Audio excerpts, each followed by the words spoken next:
ಯೋಚನೆ ಮಾಡಿ, ನಮ್ಮ ಫೋನ್ನಿಂದ ಬರೋ ನೋಟಿಫಿಕೇಷನ್ಗಳು, ಒಂದರ ಮೇಲೊಂದು ಇಮೇಲ್ಗಳು, ನಿಲ್ಲದೆ ಸ್ಕ್ರೋಲ್ ಆಗೋ ಸೋಷಿಯಲ್ ಮೀಡಿಯಾ ಫೀಡ್ಗಳು, ಇಂಥ ಡಿಜಿಟಲ್ ಜಗತ್ತಲ್ಲಿ ಒಂದೇ ಒಂದು ವಿಷಯದ ಮೇಲೆ ಫೋಕಸ್ ಮಾಡೋದು ಅಂದ್ರೆ ಬಹುತೇಕ ಅಸಾಧ್ಯ ಅನ್ಸ್ಬಿಡುತ್ತೆ ಅಲ್ವಾ? ಈ ಸವಾಲಿಗೆ ಒಂದು ಪರಿಹಾರವನ್ನ ಹುಡುಕ್ತಾ ನಾವು ಸಾವಿರಾರು ವರ್ಷಗಳ ಹಿಂದಿನ ಒಂದು ಪ್ರಾಚೀನ ಜ್ಞಾನದ ಕಡೆಗೆ ನೋಡೋಣ ಬನ್ನಿ. ಝೆನ್ ತತ್ವಶಾಸ್ತ್ರದ ಜಗತ್ತನ್ನ ಒಟ್ಟಿಗೆ ಸೇರಿ ಅನ್ವೇಷಿಸೋಣ. ಕೇಳಿ, ಒಮ್ಮೆ ಒಬ್ಬ ಶಿಷ್ಯ ತನ್ನ ಝೆನ್ ಗುರುನ ಹತ್ರ ಹೋಗಿ, ಗುರುಗಳೇ, ನಿಮ್ಮ ಈ ಯಶಸ್ಸು ಮತ್ತೆ ಶಾಂತಿಯ ಹಿಂದಿರೋ ಸೀಕ್ರೆಟ್ ಏನು ಅಂತ ಕೇಳ್ದ. ಅದಕ್ಕೆ ಗುರುಗಳು ಈ ಸಿಂಪಲ್ ಉತ್ತರ ಕೊಟ್ರು. ಶಿಷ್ಯನಿಗೆ ಪೂರ್ತಿ ಕನ್ಫ್ಯೂಸ್ ಆಗೋಯ್ತು. ಇದನ್ನೇ ತಾನೇ ನಾವೆಲ್ಲರೂ ಮಾಡೋದು ಅಂತ ಮತ್ತೆ ಕೇಳ್ದ. ಆಗ ಗುರುಗಳು ನಗ್ತಾ ಹೇಳಿದ್ರು, ಇಲ್ಲ, ನೀನು ಊಟ ಮಾಡುವಾಗ ಸಾವಿರಾರು ಯೋಚನೆಗಳನ್ನ ಮಾಡ್ತೀಯ. ನೀನು ನಡೆಯುವಾಗ ನಿನ್ನ ಗಮನ ಬೇರೆ ಎಲ್ಲೋ ಇರುತ್ತೆ. ಆದ್ರೆ ನಾನು ಊಟ ಮಾಡಬೇಕಾದ್ರೆ ಕೇವಲ ಊಟ ಮಾಡ್ತೀನಿ. ಆ ಕ್ಷಣದಲ್ಲಿ ನನ್ನ ಸಂಪೂರ್ಣ ಅಸ್ತಿತ್ವವೇ ಆ ಒಂದೇ ಕೆಲಸದಲ್ಲಿರುತ್ತೆ ಅಂತ ವಿವರಿಸಿದ್ರು. ಈ ವಿಶ್ಲೇಷಣೆಯಲ್ಲಿ ನಾವು ಫೋಕಸ್ ಮತ್ತು ಜೀವನದ ಬಗ್ಗೆ ನಮ್ಮ ದೃಷ್ಟಿಕೋನವನ್ನೇ ಬದಲಾಯಿಸಬಲ್ಲ 5 ತುಂಬಾ ಶಕ್ತಿಶಾಲಿ ಝೆನ್ ತತ್ವಗಳ ಮೂಲಕ ಒಂದು ಪ್ರಯಾಣ ಮಾಡಲಿದ್ದೇವೆ. ಆ ಗುರುವಿನ ರಹಸ್ಯ ಇದೆಯಲ್ಲ, ಅದನ್ನ ಜಪಾನಿನ ಬೌದ್ಧ ತತ್ವಶಾಸ್ತ್ರದಲ್ಲಿ ಝಾನ್ಶಿನ್ ಅಂತ ಕರೀತಾರೆ. ಇದರ ಸರಳ ಅರ್ಥ, ಆ ಕ್ಷಣದಲ್ಲಿ ನೀವು ಏನೇ ಮಾಡ್ತಿದ್ರೂ ಅದರಲ್ಲಿ ಸಂಪೂರ್ಣವಾಗಿ ಅಚಲವಾಗಿ ಹಾಜರಿರೋದು. ಇವತ್ತಿನ ಮಲ್ಟಿಟಾಸ್ಕಿಂಗ್ ಜಗತ್ತು ನಮ್ಮನ್ನ ಒಂದೇ ಸಮಯದಲ್ಲಿ 10 ಕೆಲಸ ಮಾಡೋಕೆ ಪ್ರೇರೇಪಿಸುತ್ತೆ. ಆದ್ರೆ ಸತ್ಯ ಏನಂದ್ರೆ, ಇದು ನಮ್ಮ ಮೆದುಳಿನ ಫೋಕಸ್ ಮಾಡೋ ಶಕ್ತಿಯನ್ನೇ ಹಾಳು ಮಾಡುತ್ತೆ. ಪ್ರತಿ ಸಲ ನಾವು ಒಂದು ಕೆಲಸದಿಂದ ಇನ್ನೊಂದಕ್ಕೆ ಜಿಗಿದಾಗ ನಮ್ಮ ಬ್ರೈನ್ಗೆ ಒಂದು ಸಣ್ಣ ಡೋಪಾಮಿನ್ ಹಿಟ್ ಸಿಗುತ್ತೆ. ಆದರೆ ದೀರ್ಘಕಾಲದಲ್ಲಿ ಇದು ನಮ್ಮ ಗಮನವನ್ನ ಹಿಡಿದಿಟ್ಕೊಳ್ಳೋ ಕೆಪಾಸಿಟಿನೇ ನಾಶ ಮಾಡುತ್ತೆ. ಝಾನ್ಶಿನ್ ಇದಕ್ಕೆ ಒಂದು ನೇರವಾದ ಪರಿಹಾರ. ಯಾಕೆ ಹೀಗೆ?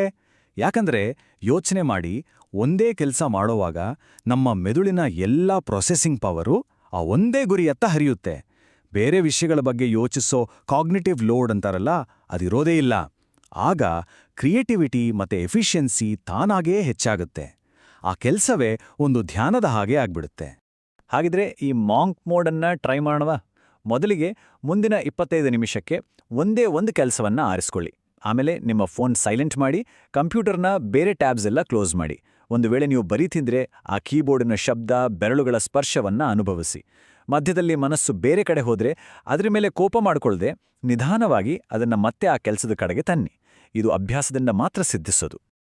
ಒಬ್ಬ ಮಹಾನ್ ಝೆನ್ ಗುರುವಿನ ಹತ್ತಿರ 2 ಶಿಷ್ಯರಿದ್ರು. ಒಬ್ಬನಿಗೆ 10 ವರ್ಷದ ಅನುಭವ, ಇನ್ನೊಬ್ಬ ಹೊಸಬ. ಗುರುಗಳು 2ರ ಕೈಯಲ್ಲೂ ತೋಟದಿಂದ ಒಂದೊಂದು ಕಲ್ಲು ತಂದು ಅದರ ಮೇಲೆ ಸುಂದರವಾದ ಚಿತ್ರ ಬಿಡಿಸೋಕೆ ಹೇಳಿದ್ರು. ಅನುಭವಿ ಶಿಷ್ಯ, ನನ್ಗೆ ಈ ಕಲ್ಲುಗಳ ಬಗ್ಗೆ ಎಲ್ಲ ಗೊತ್ತು ಅನ್ನೋ ಅಹಂಕಾರದಿಂದ ತಕ್ಷಣ ಒಂದು ಚಿತ್ರ ಬಿಡಿಸಿಬಿಟ್ಟ. ಆದರೆ ಆ ಹೊಸ ಶಿಷ್ಯ ಮೊದಲು ಆ ಕಲ್ಲನ್ನ ಕೈಲಿ ಹಿಡ್ಕೊಂಡು ಅದರ ಆಕಾರ, ಬಣ್ಣ, ತೂಕವನ್ನೆಲ್ಲ ಕುತೂಹಲದಿಂದ ಗಮನಿಸಿದ. ನಂತರ ಆ ಕಲ್ಲಿನ ನೈಜ ಸೌಂದರ್ಯಕ್ಕೆ ಹೊಂದುವ ಹಾಗೆ ತುಂಬ ಶ್ರದ್ಧೆಯಿಂದ ಚಿತ್ರಿಸಿದ. ಅವನ ಚಿತ್ರದಲ್ಲಿ ಒಂದು ಹೊಸ ಜೀವಂತಿಕೆ ಇತ್ತು. ಯಾಕಂದ್ರೆ ಅವನ ಬಳಿ ಶೋಷಿನ್ ಅಂದ್ರೆ ಆರಂಭಿಕರ ಮನಸ್ಸಿತ್ತು. ಹಾಗಿದ್ರೆ ಈ ಶೋಷಿನ್ ಮನಸ್ಥಿತಿಯನ್ನ ಪ್ರತಿದಿನ ಪ್ರಾಕ್ಟೀಸ್ ಮಾಡೋದು ಹೇಗೆ? ಇಲ್ಲಿದೆ ನೋಡಿ ಒಂದು ಸರಳ ವಿಧಾನ. ಬೆಳಗ್ಗೆ ನೀವು ಕುಡಿಯೋ ಚಹಾನ ಮೊದಲನೇ ಬಾರಿಗೆ ಕುಡಿತಿದ್ದೀನಿ ಅನ್ನೋ ಹಾಗೆ ಅದರ ರುಚಿ, ವಾಸನೆಯನ್ನ ಅನುಭವಿಸಿ. ಆಫೀಸಲ್ಲಿ ಯಾರಾದರೂ ಹೊಸ ಐಡಿಯಾ ಹೇಳಿದಾಗ ತಕ್ಷಣ ಜಡ್ಜ್ ಮಾಡೋ ಬದಲು ಇದರಿಂದ ಇನ್ನೇನು ಕಲಿಬೋದು ಅಂತ ಕೇಳಿ. ಈ ಸಣ್ಣ ಸಣ್ಣ ಅಭ್ಯಾಸಗಳು ನಮ್ಮ ಮನಸ್ಸನ್ನ ಯಾವಾಗಲೂ ತೆರೆದಿಟ್ಟು ನಿರಂತರ ಬೆಳವಣಿಗೆಗೆ ದಾರಿ ಮಾಡಿಕೊಡುತ್ತೆ. ಒಮ್ಮೆ ಬುದ್ಧ ತನ್ನ ಶಿಷ್ಯರನ್ನ ಕೇಳಿದ, ಒಬ್ಬ ಮನುಷ್ಯನಿಗೆ ಒಂದು ಬಾಣವೊಂದು ತಾಗಿದ್ರೆ ಅವನಿಗೆ ನೋವಾಗುತ್ತಾ? ಶಿಷ್ಯರೆಲ್ಲ, ಹೌದು ಸ್ವಾಮಿ, ಖಂಡಿತ ನೋವಾಗುತ್ತೆ ಅಂದ್ರು. ಬುದ್ಧ ಮುಂದುವರಿಸಿ ಕೇಳಿದ, ಸರಿ, ಅದೇ ಗಾಯಕ್ಕೆ 2ನೇ ಬಾಣ ಬಂದು ತಾಗಿದ್ರೆ ನೋವು ಜಾಸ್ತಿ ಆಗುತ್ತಾ ಅಂತೆ? ಶಿಷ್ಯರೆಲ್ಲ, ಅಯ್ಯೋ, ಅದು ನರಕಯಾತನೆ ಅಂದ್ರು. ಆಗ ಬುದ್ಧ ವಿವರಿಸಿದ, ಜೀವನದಲ್ಲಿ ಮೊದಲ ಬಾಣ ಯಾವಾಗ್ಲೂ ಹೊರಗಿನಿಂದ ಬರುತ್ತೆ. ಅದು ನೋವು. ಅದನ್ನು ನಾವು ಕಂಟ್ರೋಲ್ ಮಾಡೋಕ್ಕಾಗಲ್ಲ. ಉದಾಹರಣೆಗೆ, ನಿಮ್ಮ ಬಾಸ್ನಿಂದ ಕೆಲಸದಲ್ಲಿ ಒಂದು ಕಟುವಾದ ಇಮೇಲ್ ಬರೋದು ಮೊದಲ ಬಾಣ. ಅದು ನೋವು ಕೊಡುತ್ತೆ. ಆದರೆ ದಿನಪೂರ್ತಿ ಅದನ್ನೇ ಮತ್ತೆ ಮತ್ತೆ ಓದಿ ನನ್ನನ್ನು ಯಾಕೀಗೆ ಅಂದ್ರು ಅಂತ ಕೊರಗುತ್ತಾ ಕೋಪ, ಹತಾಶೆಯನ್ನ ಬೆಳೆಸ್ಕೊಳ್ಳದೆ ನಾವು ನಮಗೆ ನಾವೇ ಚುಚ್ಕೊಳ್ಳುವ 2ನೇ ಬಾಣ. ಈ 2ನೇ ಬಾಣವೇ ಯಾತನೆ. ಮತ್ತೆ ಅದನ್ನ ಎಸಿಬೇಕೋ ಬೇಡವೋ ಅನ್ನೋದು ನಮ್ಮ ಆಯ್ಕೆಯಾಗಿರುತ್ತೆ. ಇದರರ್ಥ ನಾವು ನೋವನ್ನ ತಪ್ಪಿಸೋಟಾಗಲ್ಲ, ಆದ್ರೆ ಯಾತನೆಯನ್ನ ಖಂಡಿತ ತಪ್ಪಿಸಬಹುದು. ಯಾವಾಗ ನಾವು ಎರಡನೇ ಬಾಣವನ್ನ ಎಸೆಯದಿರಲು ನಿರ್ಧರಿಸ್ತೇವೋ ಆವಾಗ ನಾವು ಭಾವನಾತ್ಮಕವಾಗಿ ಬುಲೆಟ್ ಪ್ರೂಫ್ ಆಗ್ತೇವೆ. ಒಬ್ಬ ಯುವಕ ಝೆನ್ ಗುರುವಿನ ಹತ್ರ ಬಂದು, ಸ್ವಾಮಿ, ನಾನು ಬೇಗ ಜ್ಞಾನೋದಯ ಪಡಿಬೇಕು, ದಿನಕ್ಕೆ 10 ಗಂಟೆ ಧ್ಯಾನ ಮಾಡಿದರೆ ಎಷ್ಟು ಟೈಮ್ ಬೇಕು ಅಂತ ಕೇಳಿದ. ಗುರುಗಳು 10 ವರ್ಷ ಅಂದ್ರು. ಯುವಕ, ಹಾಗಿದ್ರೆ ದಿನಕ್ಕೆ 20 ಗಂಟೆ ಧ್ಯಾನ ಮಾಡಿದ್ರೆ ಅಂತ ಕೇಳಿದಾಗ ಗುರುಗಳು 20 ವರ್ಷ ಅಂತ ಉತ್ತರ ಕೊಟ್ರು. ಯುವಕನ ಗೊಂದಲ ನೋಡಿ ಗುರುಗಳು ವಿವರಿಸಿದ್ರು, ನಿನ್ನ ಒಂದು ಕಣ್ಣು ಯಾವಾಗ್ಲೂ ರಿಸಲ್ಟ್ ಮೇಲಿದ್ರೆ ದಾರಿಯಲ್ಲಿ ನಡೆಯೋಕೆ ನಿನ್ಗೆ ಒಂದೇ ಕಣ್ಣೊಳೆಯುತ್ತೆ. ಸೈಕಾಲಜಿಯಲ್ಲಿ ಇದನ್ನ ಬ್ಯಾಕ್ವರ್ಡ್ಸ್ ಲಾ ಅಂತಾರೆ. ನಾವು ಯಾವುದನ್ನಾದ್ರೂ ಅತಿಯಾಗಿ ಹತಾಶೆಯಿಂದ ಬೆನ್ನಟ್ಟಿದ್ರೆ ಅದು ನಮ್ಮಿಂದ ದೂರ ಓಡಿ ಹೋಗುತ್ತೆ. ಇದು ಸೋಷಿಯಲ್ ಮೀಡಿಯಾದಲ್ಲಿ ಲೈಕ್ಸ್ಗಾಗಿ ಹಂಬಲಿಸುವುದಕ್ಕೂ ಅನ್ವಯಿಸುತ್ತೆ. ಇದರ ಅರ್ಥ ಪ್ರಯತ್ನವನ್ನೇ ಬಿಡೋದು ಅಂತಲ್ಲ. ಒಂದು ದೊಡ್ಡ ಗುರಿ ಇಟ್ಕೊಂಡು ಶ್ರಮಪಡಿ, ಆದರೆ ಅದರ ಫಲಿತಾಂಶಕ್ಕೆ ನಿಮ್ಮ ಅಹಂಕಾರವನ್ನ ಅಂಟಿಸ್ಬೇಡಿ. ಉದಾಹರಣೆಗೆ, ಒಂದು ಇಂಟರ್ವ್ಯೂಗೆ ಹೋಗ್ಬೇಕಾದ್ರೆ ಈ ಕೆಲಸ ಸಿಕ್ಕರೆ ಒಳ್ಳೇದು, ಸಿಗದಿದ್ರೂ ನನ್ನ ವ್ಯಾಲ್ಯೂ ಏನೂ ಕಮ್ಮಿ ಆಗಲ್ಲ ಅನ್ನೋ ಮನೋಭಾವದಿಂದ ಹೋದ್ರೆ ನಿಮ್ಮಲ್ಲಿ ಒಂದು ಸಹಜ ಆತ್ಮವಿಶ್ವಾಸ ಕಾಣಿಸುತ್ತೆ. ಆ ನಿರ್ಲಿಪ್ತತೆ ನಿಮ್ಮ ನಿಜವಾದ ಶಕ್ತಿಯಾಗತ್ತೆ. ಒಂದು ಝೆನ್ ಉದ್ಯಾನವನದಲ್ಲಿ ಒಂದು ಪುಟ್ಟ ಮಗು ತನ್ನ ಗುರುವಿಗೆ, ಗುರುಗಳೇ, ಚೆರ್ರಿ ಮರ ಎಷ್ಟು ಸುಂದರವಾಗಿ ಹೂ ಬಿಟ್ಟಿದೆ, ಅದರ ಪಕ್ಕ ಇರೋ ಪ್ಲಮ್ ಮರದಲ್ಲಿ ಒಂದೇ ಒಂದು ಹೂವಿಲ್ಲ, ಅದು ಫೇಲ್ ಆಯ್ತಾ ಅಂತ ಕೇಳಿತು.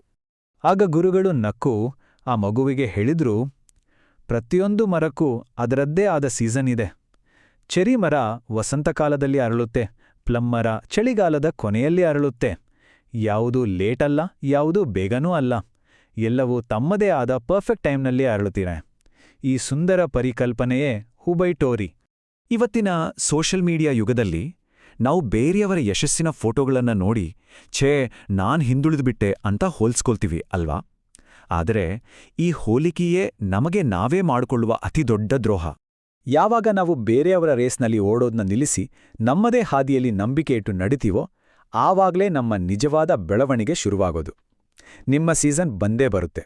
ಆಗ ನಿಮ್ಮ ಹೂವುಗಳು ಕೂಡ ಜಗತ್ತು ನೋಡೋ ಹಾಗೆ ಅರಳುತ್ತವೆ. ಹಾಗಿದ್ರೆ ಈ 5 ತತ್ವಗಳನ್ನ ನೆನ್ಪಿಟ್ಕೊಳ್ಳೋಣ. ಝಾನ್ಷಿನ್ನೊಂದಿಗೆ ಪ್ರಸ್ತುತ ಕ್ಷಣದಲ್ಲಿ ಬದುಕೋಣ. ಶೋಷಿನ್ನೊಂದಿಗೆ ಯಾವಾಗ್ಲೂ ಕಲಿತಾ ಇರೋಣ. ಎರಡನೇ ಬಾಣವನ್ನ ಎಸೆಯದಿರೋಣ. ಹಿಮ್ಮುಖ ನಿಯಮದೊಂದಿಗೆ ನಿರ್ಲಿಪ್ತರಾಗಿರೋಣ. ಮತ್ತು ವುಬೈಟೋರಿಯೊಂದಿಗೆ ನಮ್ಮದೇ ಪಯಣವನ್ನ ನಂಬೋಣ. ನೆನ್ಪಿಡಿ, ನಿಜವಾದ ಯುದ್ಧ ಹೊರಗಿನ ಪ್ರಪಂಚದ ಜೊತೆಯಲ್ಲ, ಅದು ನಮ್ಮೊಳಗೆ ನಡೀತಿದೆ. ಈಗ ಹೇಳಿ, ನಿಮ್ಮ ಈ ಆಂತರಿಕ ಯುದ್ಧವನ್ನ ಗೆಲ್ಲೋದು ಯಾವಾಗ?